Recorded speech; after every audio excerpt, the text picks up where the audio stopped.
Morning. I don't know how many of you have ever climbed a mountain before, but if you've lived your whole life in Florida, you may have not seen a mountain before.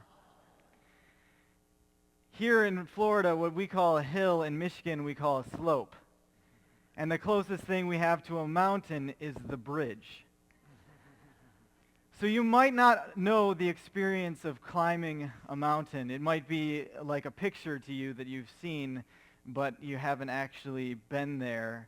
It's a very different thing when you've walked up the mountain and you've arrived at the top of the mountain. After the long journey that's sometimes very difficult and painful, your adrenaline starts pumping and you're so excited because you feel like you've arrived at your destination. Of course, it's not really your destination because you're not supposed to stay on the mountain. And that's a little bit what I'm going to talk to you about today. It's an awesome thing being on top of a mountain just to see God's tapestry, just to see the amazing masterpiece that he's written in nature. But I can't even imagine what it would be like if you actually walked that mountain with Jesus. And then when you're on top of that mountain, you get to meet Moses and Elijah and see Jesus talking to them. Moses, the most important historical figure in your faith. Elijah, the most important prophet in your faith. And Jesus, the most important everything in your faith. At that very moment, you've got the past, Moses, the future, Elijah, and the present, Jesus. When I heard someone give a sermon on this, I thought it was really profound that they said after God spoke, all that was left was Jesus. Because the past and the future fade away, but the present, all that really matters is Christ, is Jesus. It's a beautiful image. So it's very understandable that Peter spoke up the way Peter always tends to speak up and said, let's stay here. Let's just build a shelter and let's live on this mountain. We can have, a bunch of people come and see and they would all, rejoice with us. And who would ever want to leave that mountain? But the point wasn't for them to be on the mountain. And I love how God actually interrupts Peter. Because it says while he was still speaking. So it was somewhere along that line when Peter was saying that, God goes, excuse me. And he declares Jesus, his son, with whom he's well pleased. Which is an awe-inspiring thing. And they immediately fell down because they heard the voice of God. And like we heard about last week, the immediate automatic response to be experiencing God is falling down in humility because his glory is so wonderful and so awesome. My wife is a hairstylist at Marks at the Point, and one day I decided to, what I thought was randomly go and visit her, but now after the time there I saw was a divine appointment. Because she was cutting this woman's hair, and they were talking about me, and knowing my wife, I'm sure they were all saying good things. But she happened to mention that I was a minister. And so this woman was excited to talk to me, and she said, would you pray for me? I have cancer, and I know that I'm probably going to die soon. So I said, yes, I would love to pray for you, and we found the empty room, which was the massage room. I'm glad that it was an empty room, because that would have been awkward. Not exactly what people want when they go to a massage, just, a couple of people going in there and praying next to their, getting hit on their back and everything. But my wife was there, and it was the three of us, and I knelt down before this woman, and I said, what do you want prayer for? At that moment, I felt like an idiot. Of course, what does she want prayer for? She just told me she has cancer, that she's probably going to die. What else would she want prayer for? I thought, this is just one of those moments where you slip up and you say something, stupid. But I'm so glad that I asked the question because she really surprised me. Because she didn't want to have prayer for her cancer. She didn't want to have prayer that she wasn't going to go through pain. She didn't want to have prayer that she wouldn't have to suffer long. And she didn't want prayer that God would heal her. Although I'm sure that she knew that God could heal her, and he does. And it's a great thing to pray for. I would have been fine with any of those prayers. I expected those prayers, but that's not what she prayed for. No, what she prayed for is what the inspiration of this message is today and what has shook me and inspired me ever since. She said, I just want one chance, just one chance to make a difference, to leave this world a better place than I found it. And with tears in my eyes, I prayed with her for that prayer to be answered. I never met her again, so I can't tell you whether another opportunity arose, but looking back, I realized that her prayer was answered before I even prayed it. Because she inspired me. Because she made me want to make this world a better place. Because I was so in awe of her heart. And I just couldn't help but think that when she does die, she's going to go to her Creator and he's going to say something very similar to what he said to Jesus on this mountain. He's going to say, well done, good and faithful servant. With you I'm well pleased. Because that is the heart of God. That is the heart of God for us to want to be a blessing to others. It's amazing when you experience the touch of God that transforms your life. And it's amazing when we share our testimonies about how God has changed us. But in the last few years, I've realized something.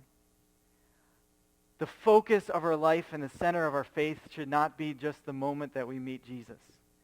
That's an amazing thing. That's an awesome thing, and it's a changing point in our life.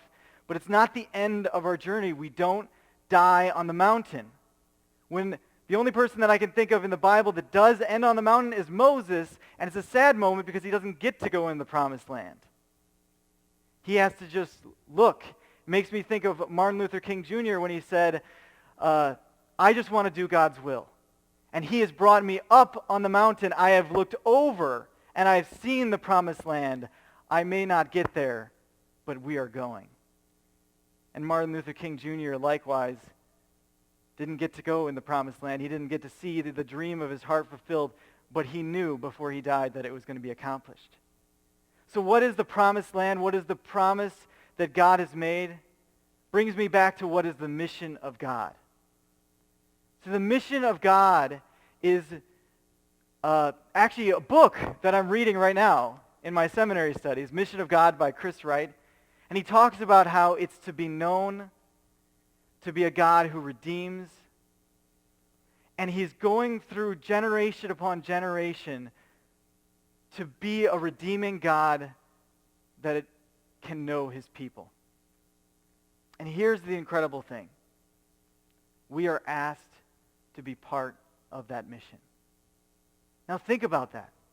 Think about the creator of the universe, the God who is all-powerful, has not only sent his son to die for us and saved us, but then he's invited us to be part of his team. He says, I want you to now be the bearer of this message.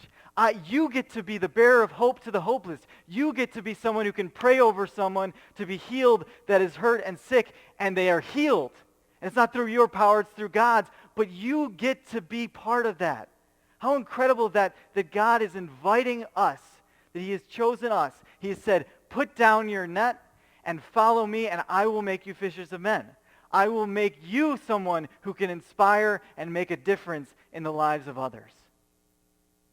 That's an incredible thing.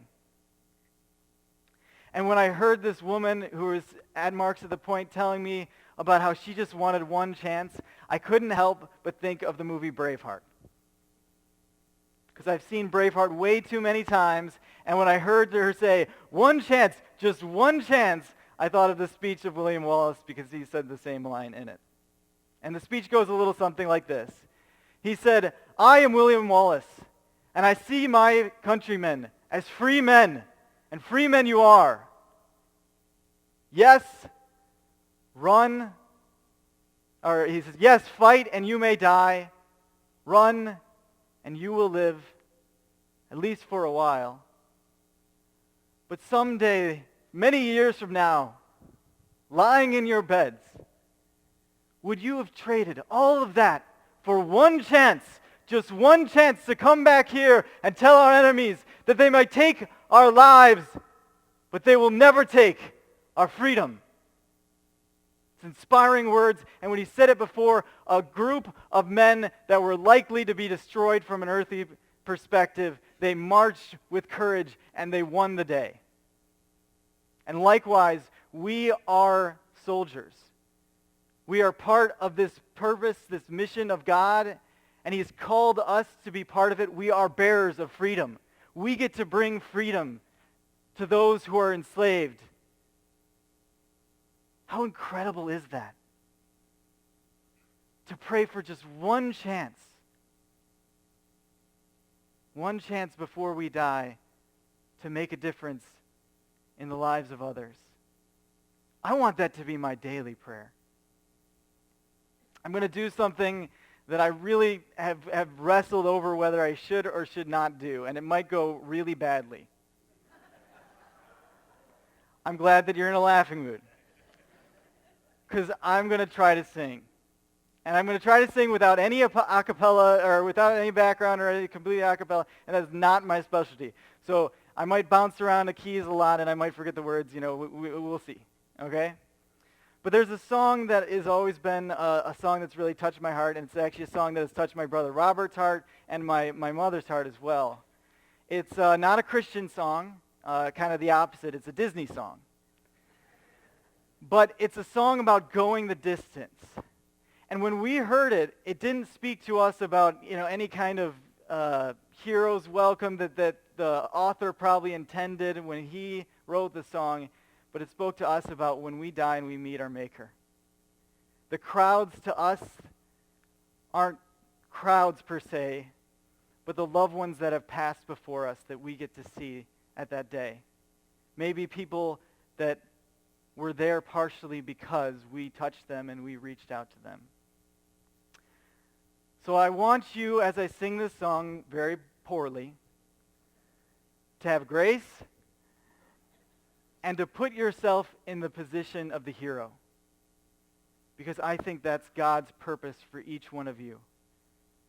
No, we all don't have the same purpose, and we're not all necessarily going to be the same kind of evangelists, whatever that means, or preachers or purpose of God's will. But God has a plan for us that we can be part of God's mission. There's a way in which we can reach out and be a blessing to others and declare the glory of God, our King. So I want you to think about that part that you have in that. To put yourself in this point where you're before your King. Now let's see if I can remember even where it starts. I have often dreamed of a far-off place where a hero's welcome would be waiting for me, and the crowds would cheer as they see my face, and a voice keeps saying, "This is where I'm meant to be. I'll be there someday. I can go the distance. I will find my way. If I can be strong, I know every mile will be worth my while. If I can go the distance and be right where I belong, down a wandering road to an unknown fate. Though the road may wander, it will lead me to him, and 1,000 years would be worth the wait. It may take a lifetime, but somehow I'll see it through, and I won't look back. I can go the distance. I will stay on track. No, I won't accept defeat. It's an uphill slope, but I won't lose hope till I find my hero's welcome waiting in his arms. I will search the world, I will face its harms, till I find my hero's welcome waiting in his arms.